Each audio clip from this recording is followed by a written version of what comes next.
Good morning students. आज हम कक्षा 9वीं में हिंदी विषय में अलंकार करेंगे। इससे पहले हमने अलंकार किए थे, इससे पहले वाली जो हमारी कक्षा थी उसमें हम अलंकार कर चुके हैं, लेकिन हमने वहाँ पे अलंकार क्या होते हैं, अलंकार कितने प्रकार के होते हैं और जो शब्द वो जो हमारे अलंकार है वो दो प्रकार के होते हैं, शब्द अलंकार और अर्थ अलंकार। तो इससे पहले वाली वीडियो में हमने पढ़ा था कि जो शब्द अलंकार होते हैं वो क्या होते हैं, वो कितने प्रकार के होते हैं। लेकिन जो आज का हमारा जो विषय है वो क्या है, हमारा अर्थ अलंकार कि अर्थ अलंकार क्या होते हैं। अर्थ अलंकार करने से पहले हम थोड़ा सा पीछे का जान लेते हैं कि इससे पहले वाली कक्षा में हमने क्या पढ़ा। अलंकार क्या होते हैं कि अलंकार वे शब्द होते हैं जिनसे क्या है, काव्य को चमत्कृत किया जाता है, काव्य के सौंदर्य को बढ़ाया जाता है। जैसे कि मैंने आपको पहले भी बताया है कि जो गहने, यहाँ पे अगर अलंकार का अर्थ ले तो हम उसका गहना भी अर्थ होता है कि आभूषण या गहने। जो जैसे आपने देखा होगा कि जब दुल्हन को सजाया जाता है तो उसको क्या किया जाता है, अलंकार जो गहने हैं उनसे उसको सजाया जाता है, गहनों से उसको अलंकृत किया जाता है। तो यहाँ पे अलंकार का अर्थ हम क्या किससे भी ले सकते हैं, गहनों से भी ले सकते हैं कि किसी चीज को सजाने के लिए जिनका प्रयोग किया जाता है वो अलंकार होते हैं। उसके बाद हमने पढ़ा था कि अलंकार कितने प्रकार के होते हैं, अलंकार दो प्रकार के होते हैं। पहला हमारा था शब्द अलंकार और दूसरा हमारा था अर्थ अलंकार। तो शब्द अलंकार क्या थे, शब्द अलंकार जहां पर शब्दों से काव्य को चमत्कृत किया जाता है, काव्य के सौंदर्य को बढ़ाया जाता है, वहां पे शब्द अलंकार होते हैं। शब्द अलंकार हमारे कितने थे, तीन थे। पहला हमारा था अनुप्रास अलंकार, दूसरा हमारा था यमक अलंकार और तीसरा हमारा था श्लेष अलंकार। जो आपका अनुप्रास अलंकार था उसमें आपने क्या पढ़ा था कि जिसमें वर्ण की आवृत्ति बार बार आए, किसी काव्य में वर्ण की आवृत्ति बार बार आए, वहां पे क्या होता है, अनुप्रास अलंकार होता है। यमक अलंकार में आपने पढ़ा था कि एक ही शब्द दो बार आए और दोनों बार उसका अर्थ बदल जाए, वो हमारा क्या था, यमक अलंकार। श्लेष अलंकार क्या था कि श्लेष अलंकार में एक शब्द बार बार आए लेकिन हर बार उसका अर्थ एक जैसा रहे या एक समान रहे, वो हमारा क्या था, श्लेष अलंकार। तो आज हमने क्या करना है, अपना अर्थ अलंकार करना है कि अर्थ अलंकार हमारा क्या है। आइए हम अपना अर्थ अलंकार करते हैं। जब काव्य में अर्थ के माध्यम से सौंदर्य में वृद्धि होती है अथवा चमत्कार उत्पन्न होता है, वहां अर्थ अलंकार होता है। अब हमने पढ़ा था शब्द अलंकार, जहां पर शब्दों का प्रयोग करके काव्य का सौंदर्य बढ़ाया जाए, वहां पे शब्द अलंकार था। अर्थ अलंकार उसके बिल्कुल ही विपरीत है, बिल्कुल ही अलग है, जहां पर काव्य में अर्थ के माध्यम से कि जो शब्दों का जो प्रयोग किया जाता है उन शब्दों का अर्थ कुछ और निकले, वहां पे क्या है, जब शब्दों के अर्थ से उनका जो सौंदर्य बढ़ाया जाता है, काव्य का जो सौंदर्य बढ़ाया जाता है, तो वहां पे हमारा क्या होगा, अर्थ अलंकार होगा। अर्थ अलंकार इसके निम्नलिखित भेद हैं कि अर्थ अलंकार कितने प्रकार के थे, शब्द अलंकार हमारे कितने प्रकार के थे, तीन प्रकार के थे। अब हमारे जो अर्थ अलंकार है वो कितने प्रकार का है, वो 5 प्रकार का है। पहला हमारा है उपमा, दूसरा है रूपक, तीसरा उत्प्रेक्षा, चौथा है अतिशयोक्ति और पांचवा है मानवीकरण। अब हम सबसे पहले अपना उपमा अलंकार क्या होता है उसकी परिभाषा मैं आपको बताऊंगी, उसके बाद उसकी क्या पहचान होती है। कई बार क्या होता है कि बच्चे अगर हम उनको परिभाषा बता देते तो परिभाषा से उनको इतना समझ नहीं आता, इतनी जल्दी नहीं समझ पाते कि उनकी कैसे पहचाना जाए कि यहाँ पे उपमा अलंकार है। लेकिन जो मैं कुछ शब्द आपको बताऊंगी जिससे आप आसानी से पहचान जाओगे, वाक्यों को देखते कि हाँ ये अगर यहाँ पे ये शब्द आए हैं तो ये क्या हमारा उपमा अलंकार है। तो हम इसकी परिभाषा करते हैं उपमा अलंकार की।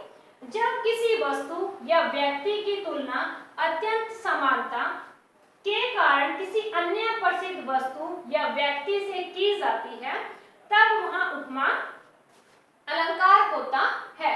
अब यहाँ पे वो हमें क्या समझाना चाहते हैं कि अगर किसी वस्तु की, किसी चीज की या किसी व्यक्ति की तुलना अत्यंत समानता के कारण कि जिनमें क्या है, जो बहुत दोनों चीजें व्यक्ति या चीज दोनों एक समान हो, जिनमें बहुत ज्यादा समानता, जो देखने में एक जैसी लगती हो, उनकी तुलना किसी प्रसिद्ध वस्तु या व्यक्ति से की जाती है तो वहां पे क्या होता है, हमारा उपमा अलंकार होता है। जैसे कि हमारा उदाहरण है, सीता का मुख चंद्रमा के समान सुंदर है। अब यहाँ पे जो हमारा सीता का मुख किसके समान है, चंद्रमा के समान है, कि वो क्या कह रहे हैं कि जो सीता के मुख की तुलना है वो किससे कर रहे हैं, चंद्रमा से कर रहे हैं, चांद से कर रहे हैं। तो यहाँ पे हमारा क्या है, कौन सा अलंकार होगा, उपमा अलंकार, कि जहां पर किसी चीज की तुलना किसी दूसरी चीज से की जाती है वहां पे क्या होता है, हमारा उपमा अलंकार होता है। कि सीता का मुख, अब यहाँ पे सीता के मुख मतलब जो सीता का जो चेहरा है वो देखने में कैसा लगता है, चांद के समान लगता है। चांद के समान क्योंकि आपने देखोगे जो चांद है वो बहुत ज्यादा सुंदर दिखाई देता है। तो यहाँ पे भी वो यही कह रहा है कि जो सीता का जो मुख है, जो सीता का जो चेहरा है वो चांद के समान सुंदर लगता है। अगर यहाँ से आपको ये चीजें इतनी समझ नहीं आएंगी कि पता नहीं यहाँ पे मैम ने क्या बताया, तो मैं आपको कुछ शब्द बता देती हूँ जिससे आपको आसानी से समझ आ जाएगा। उपमा अलंकार की पहचान, की कुछ शब्द हैं जिसको आप देखते ही पहचान जाओगे कि हाँ यहाँ पे क्या है, हमारा उपमा अलंकार है। जहां वाचक शब्द सा, से, सी, सम, सदृश्य, ज्यों आए वहां उपमा अलंकार होता है। कि जहां पर आपको सा, से, सी, सम, सदृश्य, ज्यों ये शब्द आपको कहीं भी किसी भी वाक्य में दिखे तो वहां पे आप एकदम से पहचान लोगे कि हाँ मैम ने हमें ये शब्द बताए थे। अगर ये शब्द वहां पर है तो हमारा क्या, कौन सा अलंकार होगा, उपमा अलंकार होगा। तो हम यहाँ पे उदाहरण करना चाहते हैं जिससे आपको जल्दी समझ आएगा। हरिपद कोमल कमल से, हरिपद कोमल कमल से, कि जो हरि के जो पैर हैं, जो भगवान के जो पैर है वो किसके समान है, कमल के समान है। तो यहाँ पे क्या शब्द है हमारा, से। जैसे कि मैंने आपको पहले बताया था कि से अगर है तो वहां पे आपका कौन सा अलंकार होगा, उपमा अलंकार होगा। अब यहाँ पे मैं एक और उदाहरण बताना चाहती हूँ कि हाय रे फूल सी बच्ची जलकर हो गई राख। हाय रे फूल सी बच्ची, सी यहाँ पर आया तो फूल सी बच्ची की जो बच्ची थी उसकी तुलना किससे की गई, फूल से की गई। तो वहां पे भी आपका क्या होगा, अगर सी शब्द वहां पर आया है वाक्य में तो वहां पे आपका उपमा अलंकार होगा। उसके बाद हमारा आता है दूसरा रूपक अलंकार। रूपक अलंकार क्या होता है, रूपक अलंकार जब गुण की अत्यधिक समानता के कारण उपमेय में उपमान का अभेद आरोप कर दिया जाता है तब रूपक अलंकार होता है। जैसे अब यहाँ पे अगर हम परिभाषा के अनुसार देखें तो आपको शायद समझ ना आए, लेकिन यहाँ पे यहाँ जो है वो क्या आता है कि अगर हम किसी वस्तु को किसी दूसरी वस्तु का रूप दे देते, किसी चीज को किसी वस्तु का रूप दे देते हैं। रूप का मतलब यहाँ पे क्या है कि हम जैसे यहाँ पे उदाहरण के आधार पर आपको समझाना चाहती हूँ, मैया मैं तो चंद्र खिलौना ले हूँ। अब यहाँ पे क्या है कि बच्चा क्या कह रहा है, माँ मुझे तो चांद का खिलौना चाहिए खेलने के लिए। अब यहाँ पे क्या है, चंद्र, चंद्र क्या है, चांद, चंद्रमा, और खिलौना जो किसी खेलने के लिए हम जिसका प्रयोग करते हैं। अब यहाँ पे खिलौने को चंद्रमा को क्या मान रहा है, खिलौना। खिलौने को किसका रूप दे रहा है, वो चांद का रूप दे रहा है। तो दोनों में क्या, उसको क्या लग रहा है कि जो ये चांद है आसमान में वो क्या खेलने की चीज है। तो कहीं ना कहीं उसने खिलौने का रूप किसको दे दिया, चंद्रमा को दे दिया। तो यहाँ पे क्या, अगर आप सीधे से समझो तो क्या है, किसी एक चीज का रूप दूसरी चीज को देना ही वहां अगर होता है तो वहां पे हमारा रूपक अलंकार होता है। दूसरा है चरण कमल बंदो हरि राई।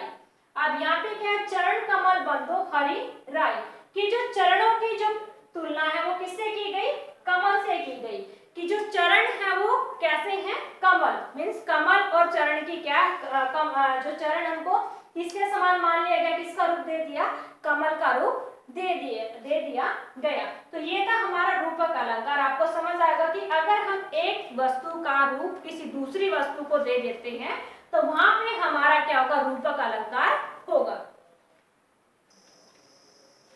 पहले दो अर्थ अलंकार करने के बाद हमारा जो तीसरा अलंकार है वो कौन सा है, उत्प्रेक्षा अलंकार। उत्प्रेक्षा अलंकार क्या होता है और उसकी इसकी क्या पहचान होती है, तो ये हम पढ़ेंगे। उपमा, जहाँ उपमेय प्रस्तुत में उपमान अप्रस्तुत की कल्पना या संभावना का वर्णन किया जाए, वहां उत्प्रेक्षा अलंकार होता है। यहाँ पे वो क्या कहना चाहता है कि जहां पर प्रस्तुत कि हमारे सामने जो चीज है उसकी तुलना हम किसी और से कर दे जो हमारे पास नहीं है, प्रस्तुत का अप्रस्तुत, जो हमारे सामने है उसकी तुलना किससे की जाए, दूसरे से की जाए, कल्पना की जाए कि जो ये चीज है वो कैसी है, वो ये उस जैसी है जो हमारे पास नहीं है। आगे वो क्या कहते हैं कि जो ये था आपको उपमा अलंकार, जो उत्प्रेक्षा अलंकार, कि जहां पर क्या है प्रस्तुत में उपमान में उपमान, कि जहां पर प्रस्तुत चीज की कल्पना किसे की जाती है, अप्रस्तुत, जो हमारे सामने होती है उसकी कल्पना जो हमारे सामने नहीं होती, जो हमसे दूर होती है, उनसे की जाती है, तो वहां पे हमारा क्या होगा, उत्प्रेक्षा अलंकार। उत्प्रेक्षा अलंकार की पहचान, मानो जहां पे जैसे कि मैंने आपको पहले भी बताया कि उपमा अलंकार के कुछ शब्द थे जिससे आपको अगर आप वो शब्द देखते हो आपके एकदम से पहचान आ जाएगा कि यहाँ पे हमारा उपमा अलंकार है। ठीक उसी प्रकार जो क्या है उत्प्रेक्षा अलंकार में भी कुछ शब्द मैं आपको बताऊंगी। जब आप उन शब्दों को देखोगे तो आपको पता चल जाएगा कि हाँ, हम अगर यहाँ पे ये शब्द हैं तो हमारा क्या है, यहाँ पे उत्प्रेक्षा अलंकार है। जैसे मानो, मनु, मनो, मनहु, मानहु, जानो, जनो, जनु, जनु, जनहु, जानहु, ज्यों जैसे शब्दों का प्रयोग होता है। जैसे वो कहने का अर्थ क्या है कि जहां पर आपको ये वाले शब्द मिलेंगे, कि जहां पर आपको कोई भी एक शब्द मिलेगा पूरे वाक्य में, अगर आपको एक शब्द मिले इन सभी में से, तो वहां पे आपको ये नहीं देखना कि आपको पूरा वाक्य पढ़ना, नहीं, जहां पर आपको ये शब्द दिखे तो आप वहां पे एकदम से पहचान जाओगे कि यहाँ पे क्या है, उत्प्रेक्षा अलंकार है। जैसे पानु जो आए हो गांव में शहर के, मेघ आए बंठन के संवर के।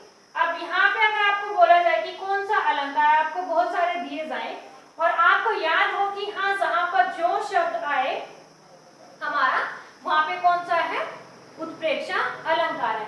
पानु जो आए हो गांव में शहर के, यहाँ पे क्या है, बादलों की जो है, बादलों को किसकी कल्पना की है, बादलों से, कि जो पाहुन क्या होते हैं, जो हमारे जो पाहुन जो मतलब रिश्तेदार होते, जो हमारे जो मेहमान होते हैं, मेहमानों की तुलना कल्पना किससे की गई है, मेघों से, मेघों की तुलना यहाँ पे किससे की गई है, मेहमानों से। जैसे कि जो बादल आए बंठन के संवर के, कि जो बादल है ठीक उसी प्रकार आए जिस प्रकार कोई मेहमान शहर से गांव में बंठन कर संवर कर आता है। तो यहाँ पे जो मेघ, जो पाहुन और जो मेघ है, उन दूसरों को एक दूसरे से उनकी कल्पना की गई है। और आगे है दूसरा हमारा है, पद्मावती सब सखी बुलाई, मनु फुलवारी सबे चली आई। अब यहाँ पे वो कहते हैं कि जो पद्मावती है उसने अपनी सभी सखियों को, अपनी सभी सहेलियों को बुलाया। मनु, मनु शब्द है यहाँ पे, मनु फुलवारी सभी चली आई। कहने का अर्थ क्या है कि फूलों के समान, फुलवारी में जो वहां पर नहीं है, फूल वहां पर नहीं है, वो कल्पना कर रही है कि जो प्रस्तुत जो उसके सामने है कौन है, उसकी सखी, और फुलवारी क्या जो उसके सामने नहीं है, जो उसके पास नहीं है, वो सिर्फ कल्पना करिए कि मुझे ऐसा लग रहा है कि जैसे मैंने अपनी सभी सखियों को बुलाया, सभी सहेलियों को बुलाया, कि ठीक उसी प्रकार वो चले उनके आने के बाद मुझे ऐसा लगा कि जैसे फूलों की भरी जो क्यारी है वो मेरे पास आ गई हो। तो वो अपनी सखियों की कल्पना जो उसके पास है, उसकी जो सखियां और फूलों की फुलवारी उसके पास नहीं है, तो जो उसके पास है उसकी कल्पना वो किससे करिए, जो उसके पास नहीं है। तो यहाँ पे आपको इतना सोचने की जरूरत नहीं है कि आपको उत्प्रेक्षा अलंकार की क्या पहचान है। आपको यहाँ पे अगर आपको ये चीज ना समझ आए कि प्रस्तुत क्या है, उपमेय क्या है, उपमान क्या है, अगर आपको ये चीज ना समझ आए तो आपने सिर्फ जो मैंने आपको अलंकार की पहचान बताई है, उत्प्रेक्षा अलंकार की पहचान बताई है, वही आपने याद रखनी है। तो ये था हमारा उत्प्रेक्षा अलंकार। आगे हम करते हैं अतिशयोक्ति अलंकार। जो हमारा है वो चौथा क्या है, अतिशयोक्ति अलंकार। जहां किसी बात को इतना बढ़ा चढ़ाकर कहा जाए कि जिसका होना सामान्य स्थितियों में संभव ना हो।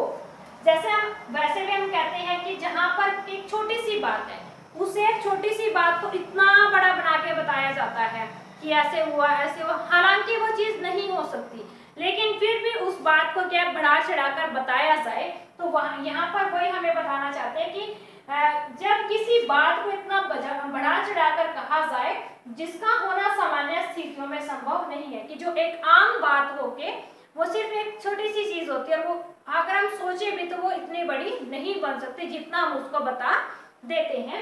तो यहाँ पर हम उदाहरण करते हैं, आगे नदियां पड़ी अपार, घोड़ा कैसे उतरे पार। राणा ने सोचा इस पार, तब तक चेतक था उस पार। अब यहाँ पे वो क्या कहते हैं कि आगे नदियां पड़ी अपार, कि जो आगे क्या थी, बहुत बड़ी नदी थी। घोड़ा कैसे उतरे पार, कि जो घोड़ा है वो उस दूसरे पार कैसे जाए।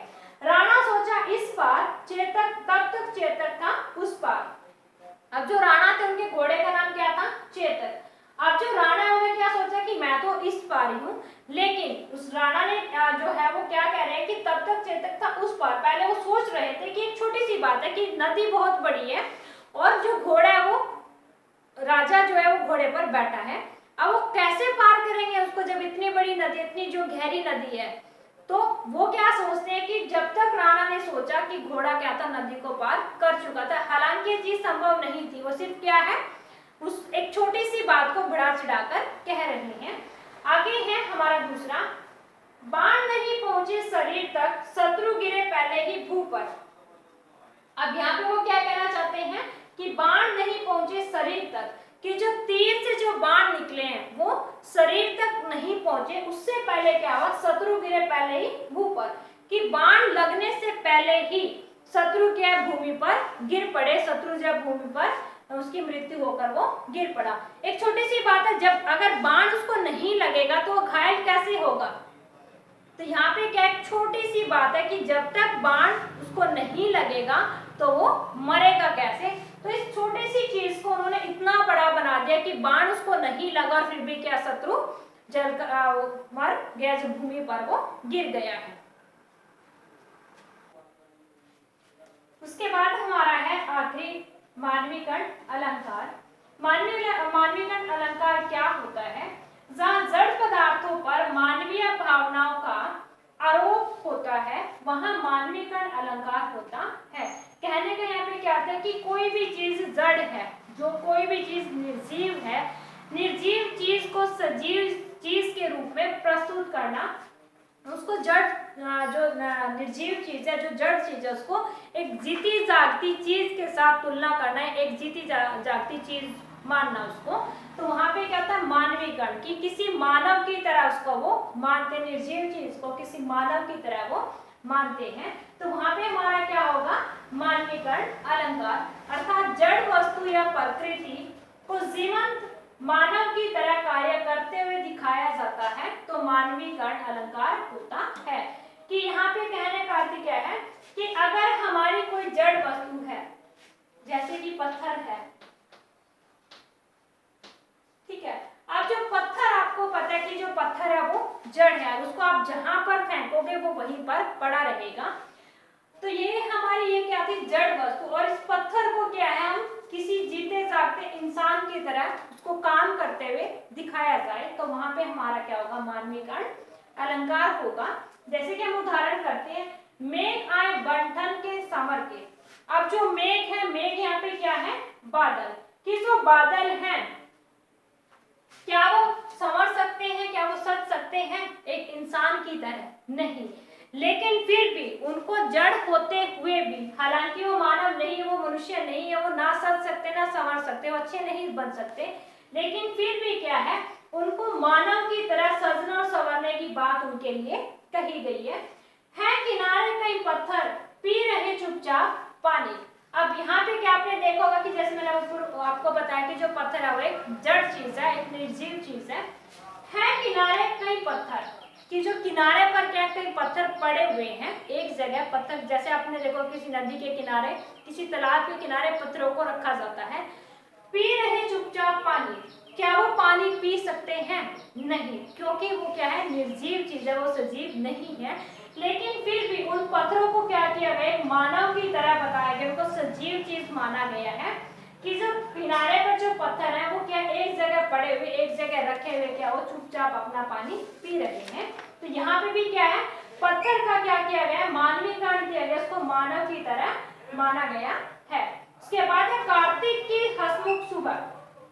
जो कार्तिक मास की जो सुबह है वो क्या है, हंसमुख है। क्या आपने कभी सुबह को हंसते हुए, जो मॉर्निंग में सुबह कि सुबह को कुछ आपने हंसते हुए देखा है? नहीं देखा। लेकिन फिर भी उन्होंने क्या किया, सुबह को क्या माना है कि इंसान की तरह हंसता हुआ माना है।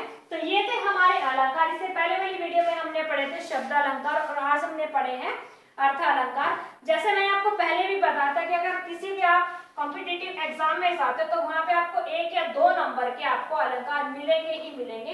तो जैसे आपका स्टेट है, सी टेट है, क्लर्क है, पटवारी है, जो भी चीजें आपके एचएससी के हैं, एसएससी के हैं, कोई भी एग्जाम है तो आप वहां पर इन जो अलंकार के जो क्वेश्चन है वो आप 1 या 2 वहां पर पाओगे। अगर आपको हमारी वीडियो अच्छी लगी और आपको हमारी वीडियो से कुछ फायदा हुआ तो आप इसको अपने दोस्तों के साथ शेयर कीजिए, कमेंट कीजिए, लाइक कीजिए, सब्सक्राइब कीजिए।